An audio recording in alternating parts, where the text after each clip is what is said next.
This episode is brought to you by Indeed. When your computer breaks, you don't wait for it to magically start working again. You fix the problem. So why wait to hire the people your company desperately needs? Use Indeed sponsored jobs to hire top talent fast. And even better, you only pay for results. There's no need to wait. Speed up your hiring with a $75 sponsored job credit at Indeed.com/podcast. Terms and conditions apply.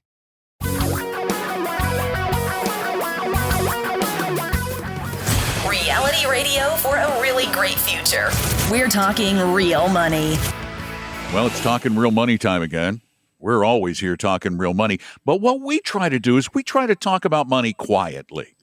Quietly, sensibly, logically, without all of the confusion, the craziness that you hear so much of the time. As a matter of fact, Wall Street media, the financial press, is mainly just a bunch of noise.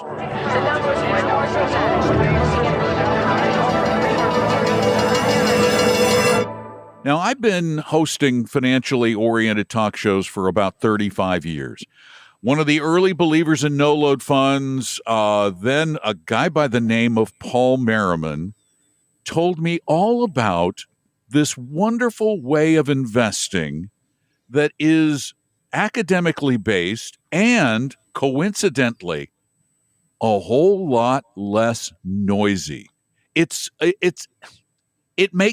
just makes sense. And the kind of investing that we're talking about, we have been proponents of for decades now here on Talking Real Money, and that is the academically based approach that is used by the pioneering firm in this space, and that firm is Dimensional Fund Advisors, the DFA. And we have been huge proponents of DFA funds, and they've been huge friends of ours with incredible educational resources that we've used for years, and really some incredibly brilliant people. And I'm just thrilled to have two of the most brilliant people at DFA, the founder and the chairman of the board, David Booth, and the co-CEO of Dimensional, Dave Butler, on the show. We don't have guests very often, but when they come this special, we have them on. Gentlemen, thanks so much for being a part of Talking Real Money. Welcome to the show. Well, thanks for having us. Thank you. Yeah, I look forward to it. Now, you guys, the reason we talked about noise is a couple of years ago, there was a feature-length documentary produced by one of the finest documentarians out there, Errol Morris, about dimensional funds, and it's called Tune Out the Noise. David, tell me about that. Well, we'd actually approached Errol with the idea of helping us, with communication and so forth. The basic premise is if we can make people or help people understand better how markets work, then they're more likely to come up with sensible solutions. And if they come up with more sensible solutions, they're likely to stay with the program. And if they stay with the program, then they'll get the benefit of the magic of compounding over time. That's a mouthful, but so it's more about education. And for some reason, here's a filmmaker, Academy Award-winning filmmaker, and he really got into it. He wanted to make it his film. And thus, the film is out now. We've seen it as advisors about a year ago, but now it's available on YouTube so that anybody can watch it. Yes, that's right. Tell me a little bit about first the film and what fascinated Mr. Morris about the process at Dimensional. What was it? What was the impetus for him wanting to turn this into a full-fledged documentary? Well, that's actually interesting. I asked him that question because it was kind of unusual that he would get so fired up about it. And he said, well, you're all such a quirky group. Yeah. And I think if you watch the film, you see, these people, in the film, 3 of the future Nobel laureates were in there. And you can see they're just kind of normal people other than they're brilliant researchers. So, that's their stories are what make the film interesting. But now you started, David, Dimensional Funds when? 1981. 1981. And your thinking came about because of what?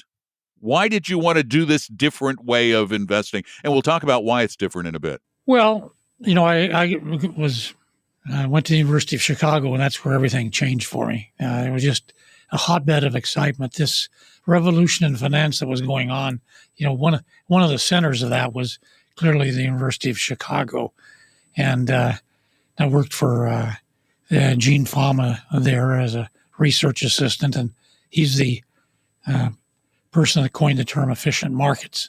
And while I was there, I was like, oh, wow, this stuff is way too important. It's great that academics are debating these topics and so forth, but that can change the world. I mean, people are paying way too much in fees and, poorly designed portfolios and too much turnover. I want to go out and apply the ideas rather than sit around and try to dream up the next great idea. So that's why I left school, and eventually it led to Dimensional. And that's really been the excitement of Dimensional, is taking these ideas, and we often say these ideas are bigger than the firm itself, figuring out how to apply them and implement them in the best way possible. But what sets Dimensional apart from just index investing? Because you could have just been an indexer like Vanguard. Right. Well, there are a couple of things. First is, there are all kinds of indices out there. I mean, how do you structure a portfolio? And here again, we've been working closely now with 5 Nobel laureates. So we keep in touch with the latest in academic research. And so the first point is, I think we can structure portfolios, or design portfolios better than others. And the second part, and this goes largely unnoticed, it's has to do with the implementation. One of the principles of economics is that flexibility has economic value. Indexing is rather mechanical. It kind of avoids flexibility. It has one objective: track gosh darn index. Mm-hmm. And to do that, you have to have rather mechanical rules. And we come along, one of them, for example, if you want to buy a stock today in a stock index fund, you wanted to buy it at today's closing price, because that helps you track an index better.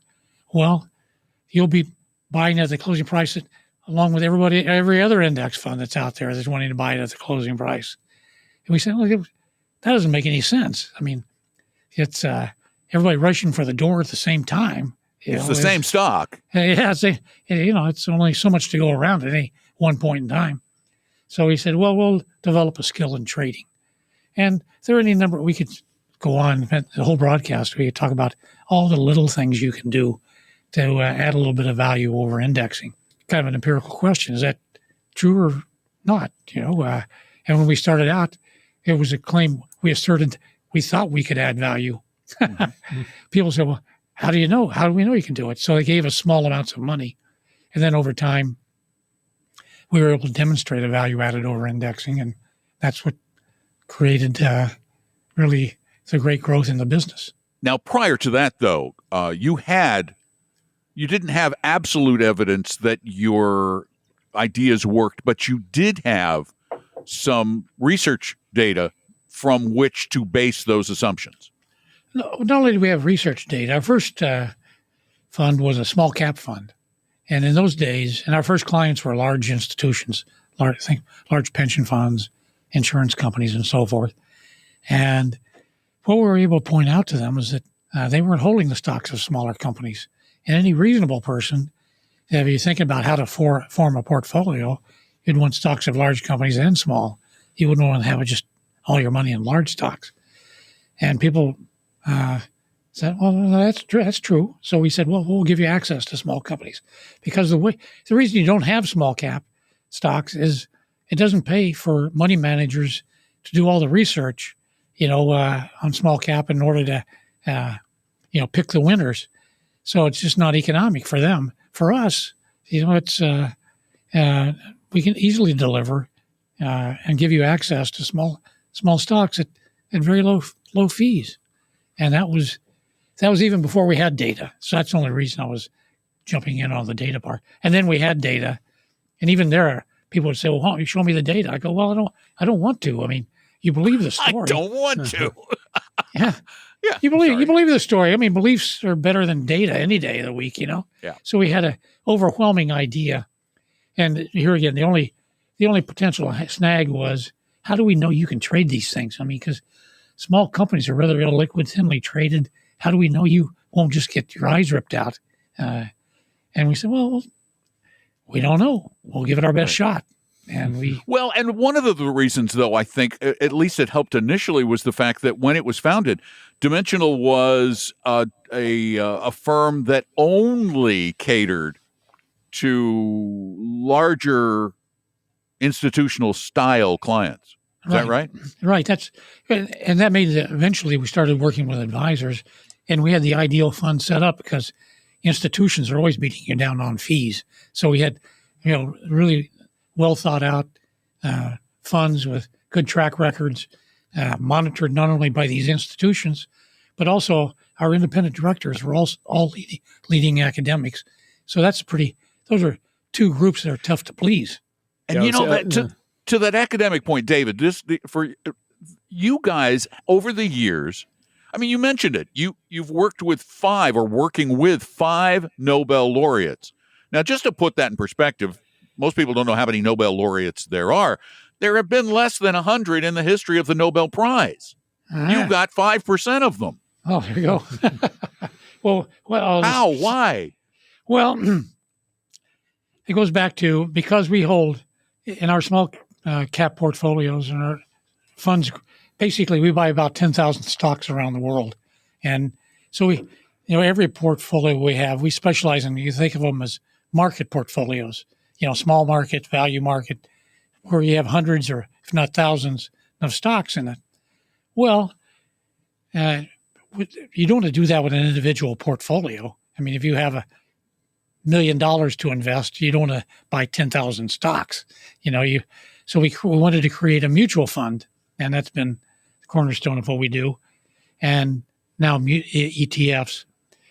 And when we started to go get that fund registered, we found out we had to have an independent board of directors that monitored what we do, totally unrelated and unaffiliated with us.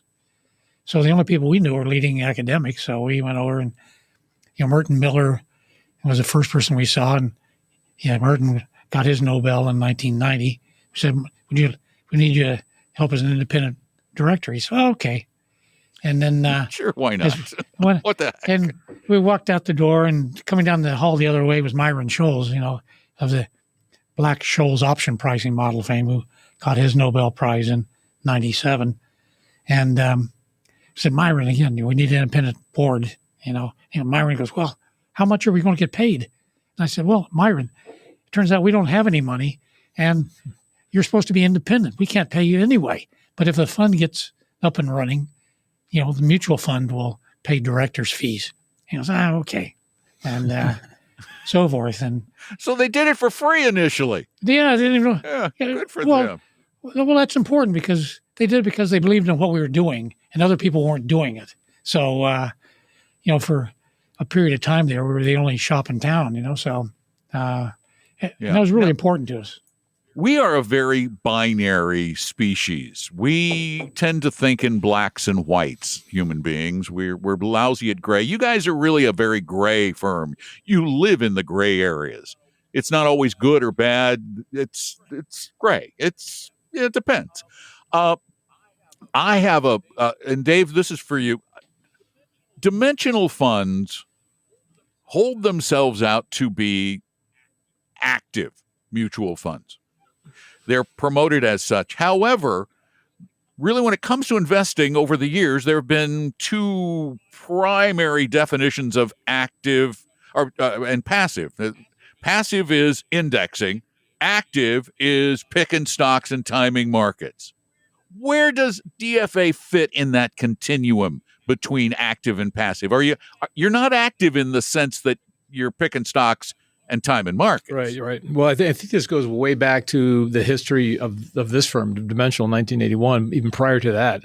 When you look at the academics and David and Mac McCown and others that were involved in the early stages of what we now call indexing, that was in the 50s and 60s at University of Chicago, and there was a lot of data. They got their hands on big computers, and they were able to recognize that this classic approach of active management, stock picking, market timing, et cetera, didn't work, didn't add value.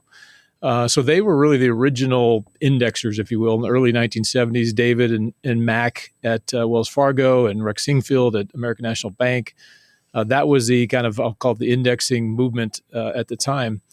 And what the story of Dimensional really is we want to take the foundational aspects of indexing, diversification, low cost, tax efficiency. That's what we do.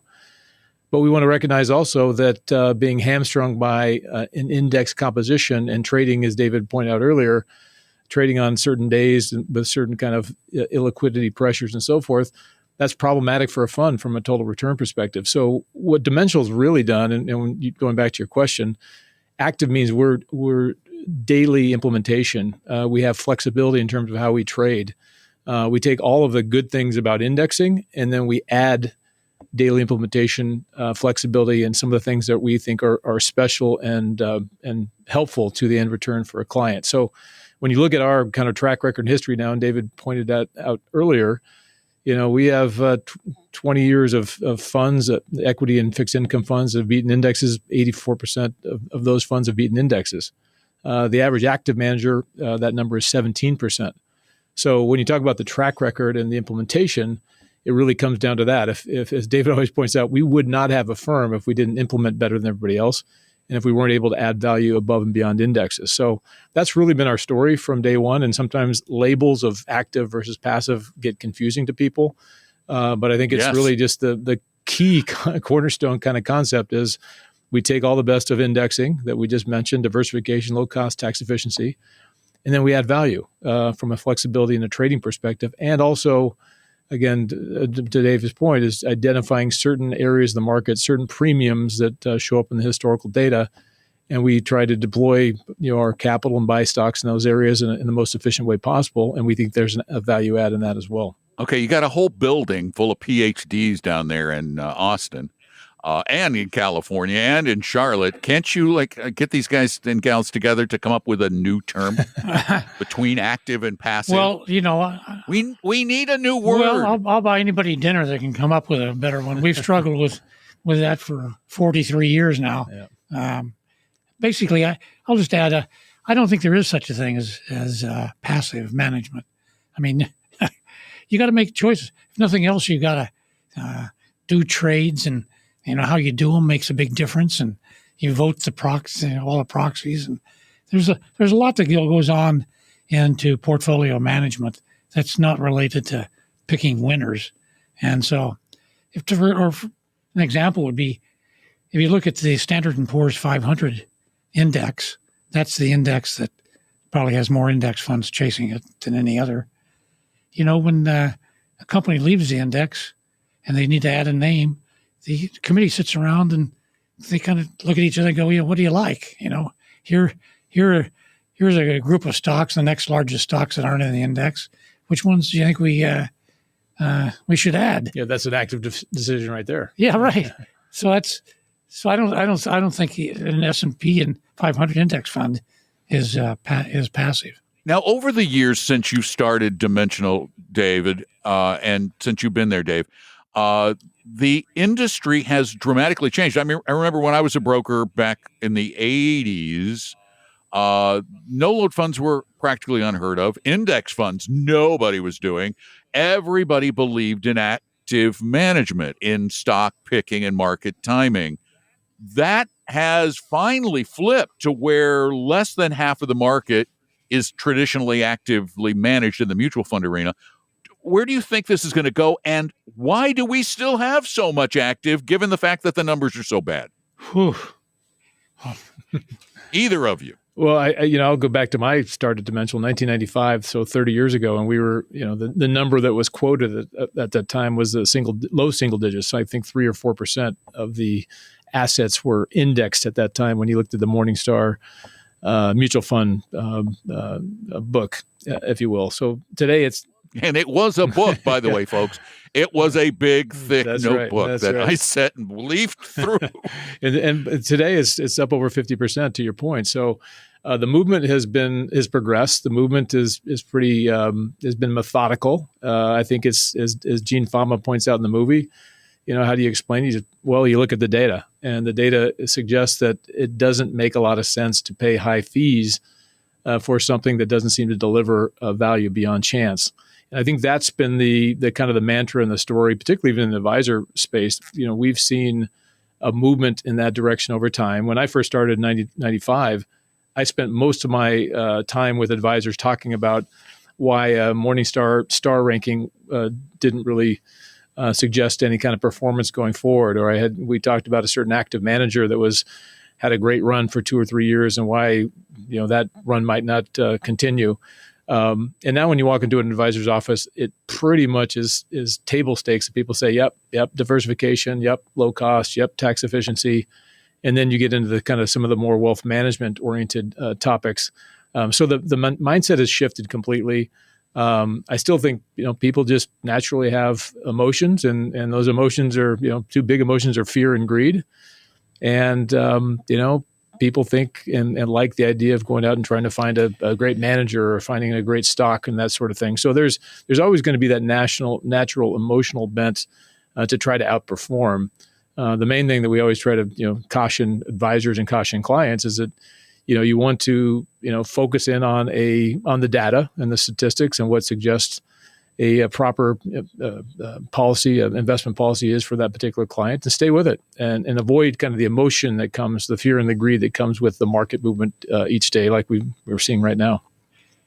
I think the movement to passive management has been dramatically overstated. Over the last 30 years, as David pointed, there's been an explosion in the amount of money invested in index funds. There's also been an explosion in trading volume of stocks. So how do you explain that? I mean, if you index funds, one of the reasons you go to them is because they have low turnover.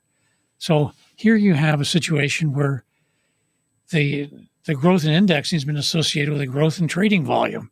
It says to me that people are not buying it for passive management. They're buying it because they think they can time index funds, indices.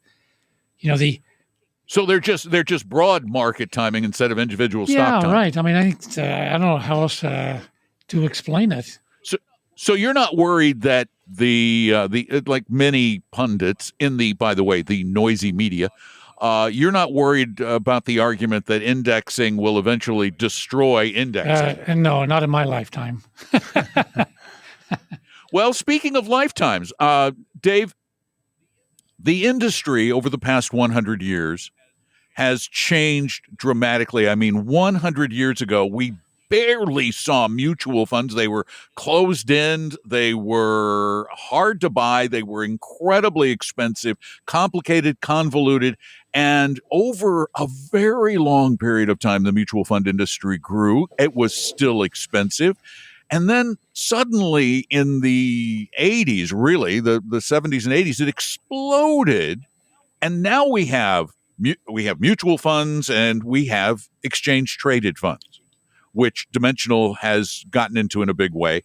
Where do you see this going from here? I know I'm not asking you to predict the market future, but the industry future. What do you think it does? Yeah, well, I think that's what intrigued Errol when he made this movie. I think it's a story that really hasn't been told. And when I started in the industry, back in the late 80s, it was really about trading, and it was about high commission. It was high cost. It was high transaction. It was, as we used to say, the broker would look in their crystal ball and tell you what direction a stock was going to go or what direction the market was going to go. And then if they intrigued you enough, then you would trade on that security or trade on that idea, and they would make money. And that was the origin that was a definition of investment advice when I started.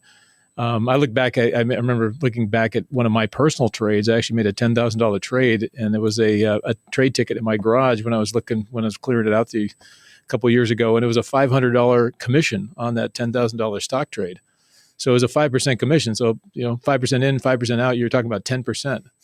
So pretty soon you're talking real money. Yeah, right. So where we've gone from there to where we are today. So now we have investment advice, good investment advice, well under 1%. It's holistic wealth management. It's everything other than just the investment part. It's taxes, it's estate planning, it's charitable giving, it's family dynamics. All of those things are wrapped up into this offering now that is wealth management. So the offering to the client has gotten much, much better. The advisor knows the client very well. They understand the client dynamic. They're the expert in the client space.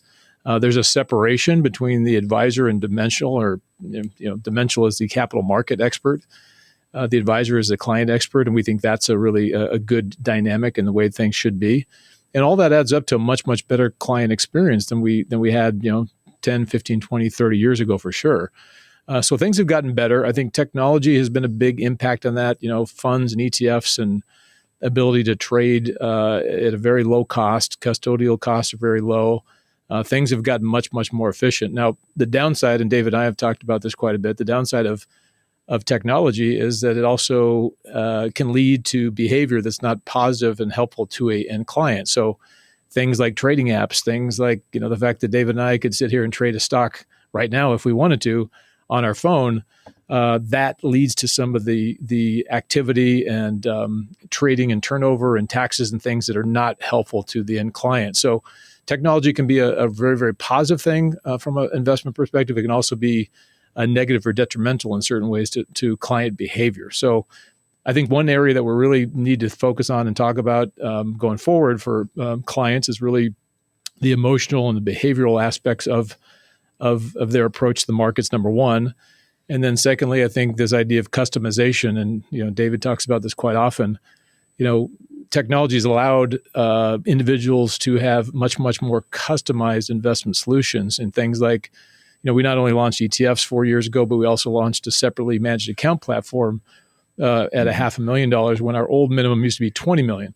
So technology has allowed us to actually offer the kind of, because those trading costs are now so much lower than they used to be. Trading costs are much, much lower, and the technology and the platforms that we've developed to actually be able to trade a portfolio, a customized portfolio at $500,000, that couldn't have happened, even 5 years ago. So those kinds of things are really good, and those customizations then allow an advisor to sit with a client and kind of work through various tax scenarios and estate scenarios that are really going to be helpful to that client at the end of the day. So things have changed quite a bit. I'm very positive, obviously, and optimistic about what I've seen change over the last 30 years, and I think that's going to continue on for hopefully the next 30 years as well. Boy, would advisors love to find some behavioral emotional control for their clients. Maybe that's Neuralink. Maybe we're going to just have to bring them into the office, hook them up. All right, don't worry. It's going to. That's one of the things that David always says, that the question is like, how are you going to make people feel okay? That's a line I've stolen from David over the year, and frankly, even the movie is really it's the biggest part of the equation, the biggest deal. So you got to keep working on communication. You got to keep working on things like the movie. Hopefully, people get more confident around how they invest and how they can stay in the market and be disciplined. Because look, if you can do all that, and I go back to my first interview at Dimensional with Merton Miller, happened to be in the hallway when I showed up to interview, and he went to lunch with us, and he said three things. He said, diversification is your buddy, markets work, and costs matter, and you throw in the fourth, which is discipline, and you're going to have a really successful investment experience if you can do those four things well. So that's a key, and that fourth one is the question, and that's where as you said, the advisor comes into play, where the Neuralink comes into play. Yeah. Thanks, Elon. The question on ETFs. I know that Tom and I, as we've been doing this show forever, were reticent to suggest exchange-traded funds. We knew mutual funds. They worked well. They had 100 years of history behind them.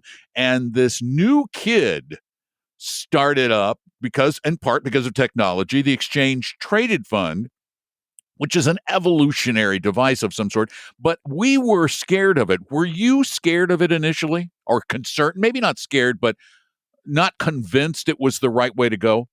Well, I think, one thing that David and I did 10 years ago, or probably about 15 maybe, we went around and we talked to advisors and we said, what what exactly are you using in your practice? What do you need? What tools you need to be able to deliver on the client experience? And it was very clear to us that ETFs were part of that package. So it was ETFs, it was mutual funds, it was some separate accounts, but we recognized that ETFs were part of that landscape. So for us, the dimensional, the real trigger was September 2019. What they call the ETF rule that allowed custom baskets and allowed us to, in essence, trade in a very similar fashion that we do on the fund side. And that allowed us also to then add value in the ETFs category, ETF space, like we have done, or had done over 30 or 35 years in the mutual fund space. So that was a big trigger for us. We could have launched indexed ETFs 10 years ago, but then to our point earlier, an index doesn't add value beyond an index. And we had built a business. So you needed the ability to trade the way you trade in the ETF exactly. space. And that was the key was September 2019 and that the ETF rule, because that allowed us to do custom-based baskets and we could trade the way we had historically traded in the fund side. And that was a trigger. So we launched literally, I think it was 10 months after that rule came out. And then I think we're now probably 175 billion on the ETF side, and I think we're the fastest grower. We're number one in the active ETF space, et cetera, et cetera. So it's been a real positive, and I think advisors and their clients do appreciate the fact that we did launch ETFs and move into that business. Before ETFs, Dimensional was really only a product that was available to clients of advisors. You could not, as an individual, in most cases, go out and build your own portfolio of DFA funds, correct? That's right. But now, how have ETFs changed that? Your relationships with end users, with customers, have they changed that? No, it hasn't changed it at all. We went out with the idea, again, going back to the discussions with advisors, and we call it the feedback loop. We wanted to deliver the wrappers, the vehicles that they needed to be able to deliver on their client experience. And so that's what happened. And we were confident that was going to be the case. Funds and ETFs and things, they don't sell on their own unless you're really, really advertising. Dimensional, we don't advertise. We work with professionals. We work on referrals. People know our business. We think that, it's a very complicated story. And the more interactions we have with any entity, whether it's a big institution or whether it's an advisor or even an end client, they're going to actually pick up the story and understand why we differentiate versus an index. And that's an important part of our kind of process. So what we've seen is just that. The advisor and institutional take up in the ETF side is the high 90 percentile. The individual retail customer might on occasion pick up a dimensional ETF, but that's not been the case for the business. Given that what you do has been wildly successful, I mean, it really has. As you said, your funds and ETFs have beaten the indexes, while the traditional active funds and ETFs have dramatically underperformed their benchmarks and indexes. Why isn't everybody doing what you do?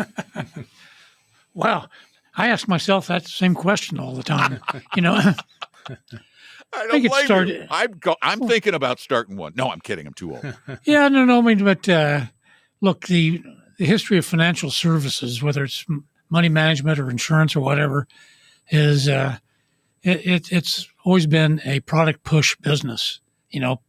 People don't sit around and say, "Boy, I bet your markets are efficient. I wonder if anybody would design an index fund." No, you got to go out and convince people, and there's always a shiny penny somewhere.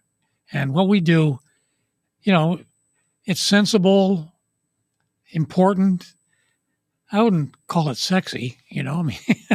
Well, it is if you're the end investor.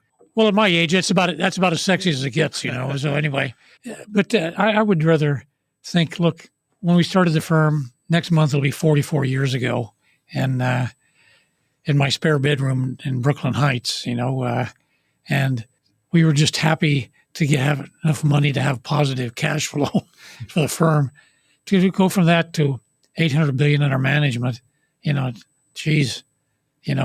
I think that's progress. Yeah, and I would just, right. And I would add also, I think it's a trust business, and David brings this up all the time.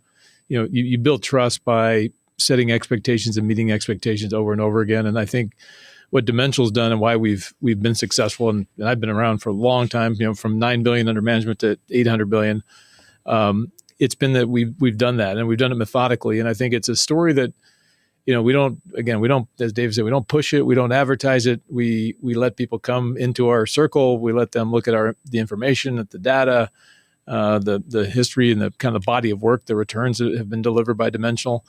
And we like people to come to a conclusion that they would want to work with us and work, in a way that is going to be a long-term relationship that we can build on over time with that trust.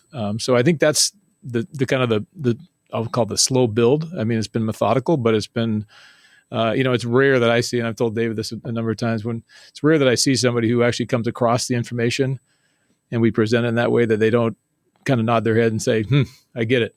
Now there might be reasons why they don't do it, but it's not because of a theoretical or kind of a lack of understanding. So it takes time to get people to be aware and knowledgeable of that. And hopefully, again, the film is one of those things that maybe is a creative way to do that. The title of the film actually goes to is this concept of tuning out the noise.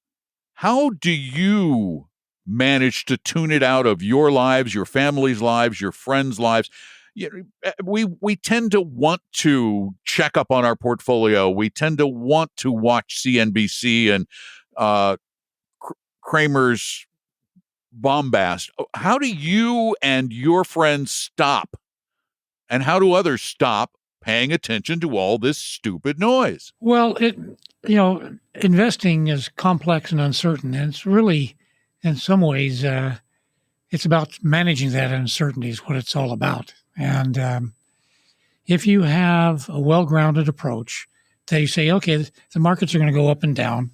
I don't think anybody should be surprised at that. But over the long haul, there seems to be an order that comes out of the chaos of markets that's very reassuring to people. Over the long haul, stocks in the U.S. have done about 10% a year over almost any long kind of time period.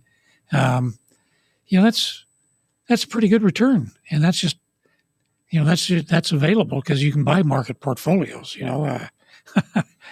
Yeah, but David, right now we've got all of this fear as we're recording this, right, in the markets where people. I'm asking for this advice personally. People like my wife are sitting around watching the news, going, "I think we should sell." Because right now, clearly, there's a lot of anxiety, and there is a way of measuring amount of anxiety in the stock market.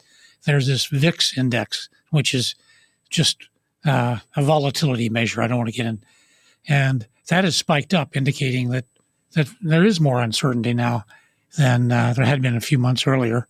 I mean, it's still well within the bounds that we observe from time to time.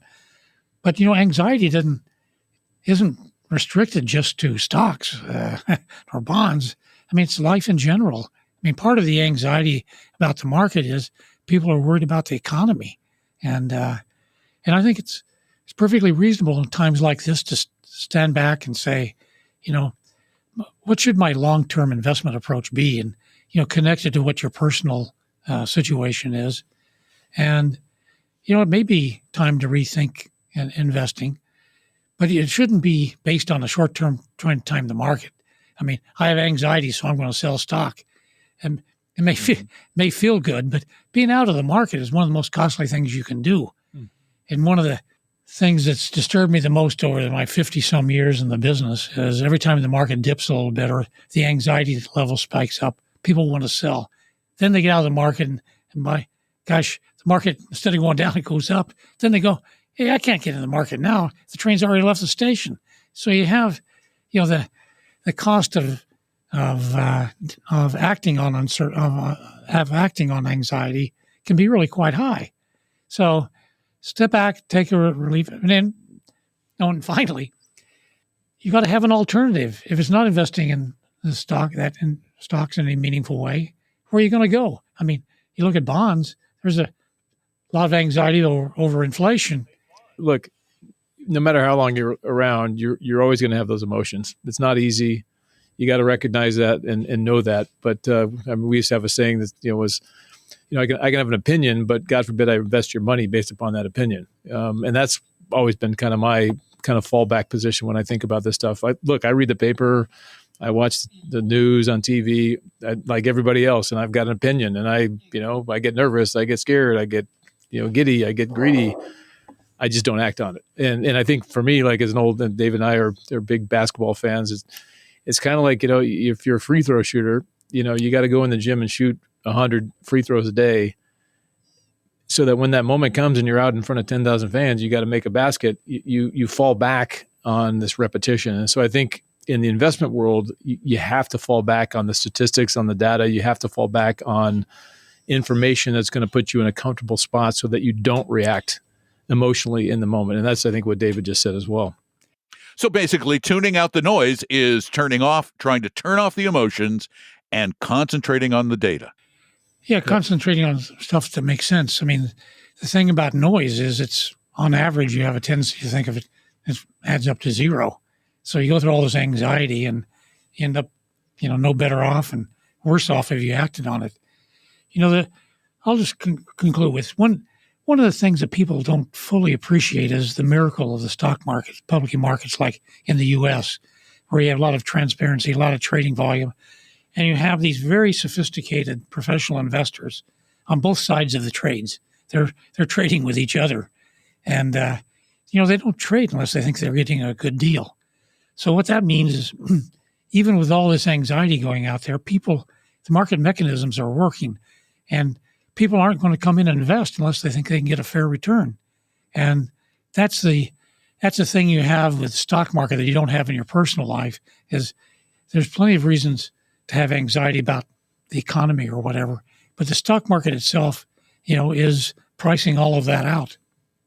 Yeah, then you look at the long-term returns. There was a line in there by Roger Ibbotson in the movie that says the rule of 7. I mean, the historical returns on the stock market has been 10% for the last 100 years. And if your money doubles every 7 years if you get 10%. So, things like that I think are helpful for people to back up. And in the moment, they see this activity. But if you kind of pull back from that and see longer-term trends, longer-term charts and so forth, you're going to see a much, much smoother ride. You just have to, again, tune out the noise and avoid the emotion that's going to make you react. That's the important part. Well, it's a great movie. It's available right now to everybody on YouTube. I've noticed that well over 250,000 people have already watched it. It's a terrific film by Errol Morris about the science of investing. So if you want to learn a little bit more about this, and we know you do because you listen to us, go to YouTube and watch the movie. Okay? Good. And Yep. Gentlemen, it has truly been an honor and a pleasure to speak with both of you. And keep doing what you're doing, because we need folks like you. Thanks so much. Thank you very much. Yeah. And you keep doing what you're doing. Things, podcasts like this are really important. Yeah, thank you all. We really appreciate you being a part of it. And thank you all for listening. We do this almost every day. If you want to get in touch with us, just go to talkingrealmoney.com. You can ask questions there. And, of course, you can listen to all of our 1,600 podcasts or so. I'm Don McDonald. Take good care of yourselves. I'll be back really soon. Talking Real Money. The opinions and views expressed on this podcast were current on the date recorded. Opinions, estimates, forecasts, and statements of financial market trends that are based on current market conditions constitute our judgment and are subject to change without notice, including any forward-looking estimates or statements which are based on certain expectations and assumptions. Although information and opinions given have been obtained from or based on sources believed to be reliable, no warranty or representation is made as to their correctness, completeness, or accuracy. Information presented on the podcast is not personalized investment advice from Appella Wealth. The views and strategies described may not be suitable for everyone. This podcast does not identify all the risks, direct or indirect, or other considerations which might be material to you when entering any financial transaction. Past performance does not guarantee future results, and profitable results cannot be guaranteed. We hope you realize that the information provided on Talking Real Money is for informational, educational, and hopefully enjoyable purposes only. The podcast is not trying to get you to buy or sell any financial products or securities. Instead, the program is provided as a public service by Appella Wealth, a fee-only registered investment advisor. Please see Appella Wealth's ADV Part 2A on our website for information regarding Appella's fees and services. Appella Capital, LLC, DBA Appella Wealth, is an investment advisory firm registered with the Securities and Exchange Commission.